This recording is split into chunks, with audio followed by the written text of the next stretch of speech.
नमस्कार, मी Yogesh अटवार, best agro life लिमिटेडकडून आलेलो आहो.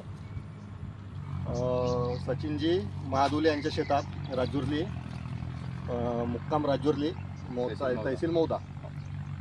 यांच्याकडे 30 एकर शेती आहे. त्या पूर्ण 30 एकरामध्ये यांच्याकडे पेडीची लागवड असते.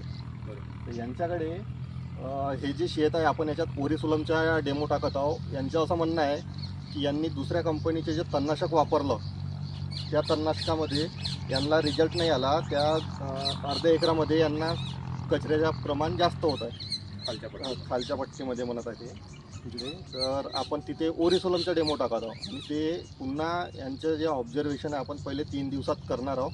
त्याच्यानंतर 8 दिवसात असं आपण ते ऑब्झर्व करत राहू की आपलं म्हणजे ओरिसोलम जे आहे आपण यूज केलं त्याचा रिझल्ट कसा आहे. आणि यांच्याकडून ऐकून घेऊ की त्यांचं म्हणजे मागच्या वर्षी त्यांना काय प्रॉब्लेम आला तो. मी सचिन महादुले राहणार राजुले. माझी 1 एकर शेती आहे. त्याच्यामध्ये मला मागच्या वर्षी 50 दवा टाकलं होतं. त्याच्यामध्ये काही बंदोबस्त नाही आला. 13 बाया मागच्या वर्षी 13 बाया लागल्या होत्या माझ्या 1 एकराला. 250 रुपये रोजी हिशोबाने धरून घ्या किती रुपये लागतील. तर त्या हिशोबाने आता नवीन कंपनीचे भाऊने पाठवले आहे.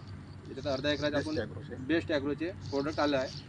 मी ते अर्ध्या एकराला मारले आहे. आता याच्या पाहूवर रिझल्ट काय आहे. तर अर्धा एकर अजून इकडला सोडला आहे, इकडं दुसरी मारू बा. त्याच्यामध्ये आणि याच्यामध्ये काय फरक दिसते तर समजेल. तुमच्या शेतात येणाऱ्या गवताची नावं काय? माझ्या शेतामध्ये सावा, नीला आणि चेवडापत्तीच्यावर घोडीलाचे प्रमाण जास्त असते. त्याच्यासाठी हे प्रोडक्ट आपण यूज केले आहे. आता पाहू 15-20 दिवसामध्ये काय लागते रिझल्ट. रिझल्ट जर पुरं भेटलं तर आपण 30 एकराला पण पुरा तोच वापरायचा. तेच केलं आम्ही. धन्यवाद.